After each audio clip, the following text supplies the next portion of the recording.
Hello and welcome to another episode of Katie the Science Lady. I'm Mrs. Jacobson and today we're talking about ecological succession. So let's learn together.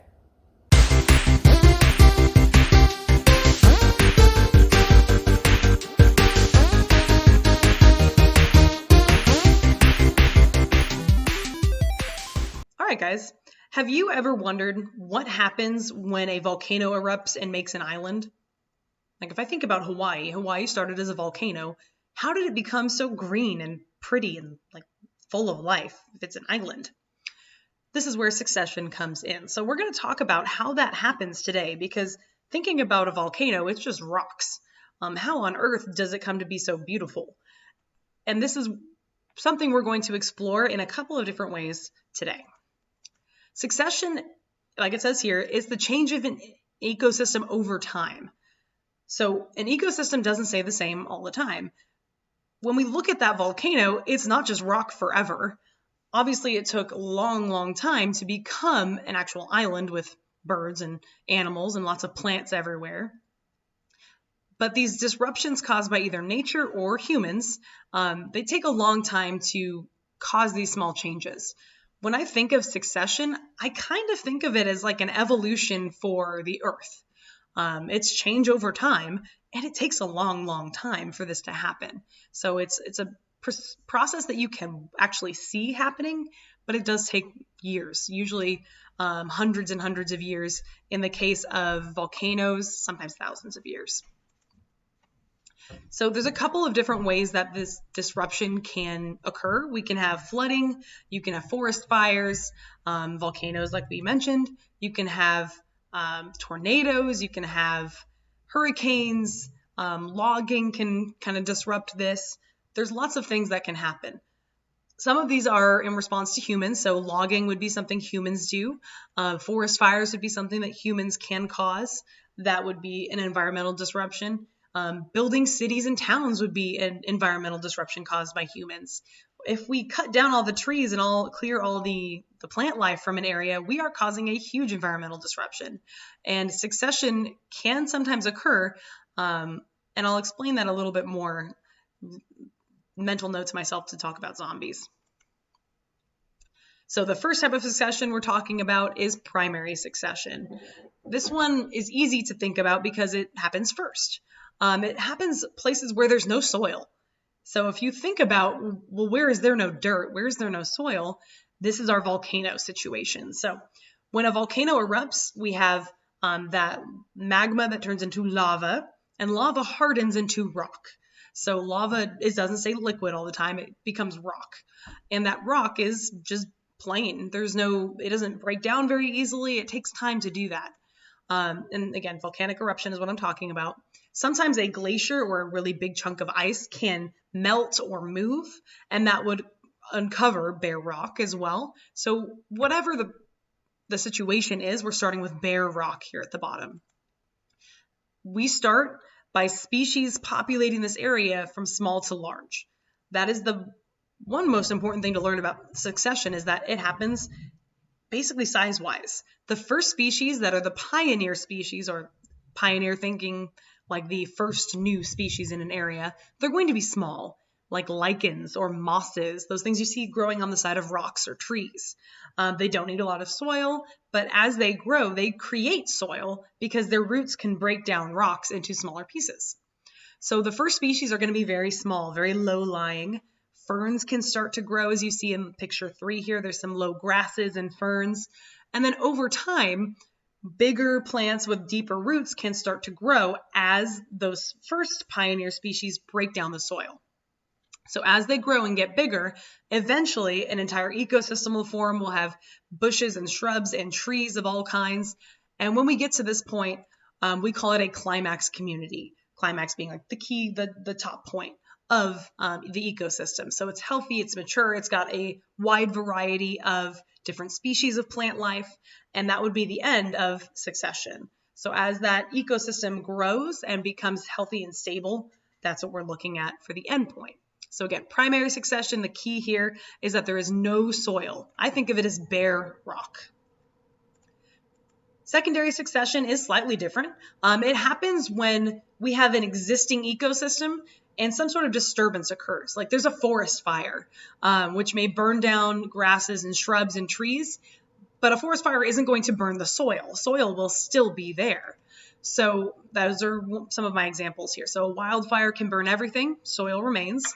Farm fields, you may have plowed the fields to remove all the other grasses, but soil remains. And logging, you've cut down trees, but again, soil remains. This is much faster. So this process of getting new species back in there is way quicker than primary succession because you have soil for things to grow in. And that's way easier. If you try to grow some seeds on, let's say, a patio or concrete, it's probably not going to work. If you drop them into just soil on the side of your house or apartment, you may see something grow. There's a higher chance because you have soil there. So if we look at this picture down here, in A, we may have had some of those trees burned away. They may have been cut down. For whatever reason, we have this field, and we're stuck with just grass and dirt, basically. Over time, you'll have some small shrubs grow in there, and then slowly you'll get bigger and bigger trees growing in that area. And eventually, your ecosystem can recover fully. And D, over here, we would have our climax community. That's when we've reached that peak of having all of the ecosystem variety back. So that's secondary succession. It starts with soil. So that's the way I remember it. Secondary starts with soil, 2 S's. If we were to look at these pictures and kind of put them in the right order, how would we do this? Let's take a look. We know that we need to start with the bare minimum. So whatever is the least amount of plant life is going to be the start of our succession. So in this case, this picture over here has no plant life, really, or barely any. We'll start with that. So that would be 1. Step 2 would be low-lying plants. In this case, these grasses over here, step 2. Then we'd move to lower-lying things like shrubs. Then between the 2 types of trees, this is a smaller type of tree, so it would come next. And then our larger trees would be last. So we start from small and work our way up to the biggest things in an ecosystem to kind of show the order of succession. Now, what type of succession is this? We have to think about where we started. Here we're starting with bare soil. So what type of succession is this? We're starting with soil, so technically it is secondary succession. We don't have rock here. It's bare, but it's soil. So we still have dirt to deal with, so this is secondary because soil means secondary. All right, in this next group here, we need to, again, put it in order. So we have this section here. This has no plant life, so that's going to be 1. Moving on from there, let's see. This has a couple of things. Right here, we only have 1 species. That's our pioneer species, a lichen. Then we have small plants in lichens, so that would come next. Then we have low-lying grasses. The next up is going to be those shade-intolerant trees. So those shade-tolerant trees, they come last because they can kind of grow in those gaps better. Again, to figure out what type of succession it is, we have to go back to our first step. We do not have soil to start with here, so it can't be secondary. It has to be primary succession because we start with bare rock. Okay, so it's time to kind of summarize what we've learned today about ecological succession. Now, ecological succession isn't terribly complicated. It's the change over time in an ecosystem after some sort of disturbance, whether it's due to human interaction or if it's just a natural disaster. There are 2 different types of ecological succession. In primary succession, this happens after either a volcano has formed a new island or after something like a glacier has receded and we are left with bare rock. This is the big key. When we start with bare rock, we have to have some pioneer species or first species to grow that are things like lichens, very small plants. It wouldn't make sense for us to have a volcano and all of a sudden, poof, giant trees are popping up. The second type of ecological succession happens after a natural disaster like a tornado or a hurricane, or in most common cases, a forest fire. That forest fire is going to burn the majority of things down. You may have some small plants left, but you're going to be left with soil. So you will have soil to start from. And when you grow things from soil, they can grow a little bit more quickly. So this is a faster paced type of succession, and it starts with soil. When our communities, our ecological communities, reach a nice, healthy, mature ecosystem again, that is called a climax community. And it includes all sorts of different types of species, including everything up to larger trees. And that is it for today. Succession is not terribly complicated. The biggest difference we have to remember is that primary succession starts on bare rock, and secondary succession starts with soil already existing. Please like, comment, and subscribe to my channel for more biology videos. And as always, I hope you had fun, I hope you learned something, and I'll see you later.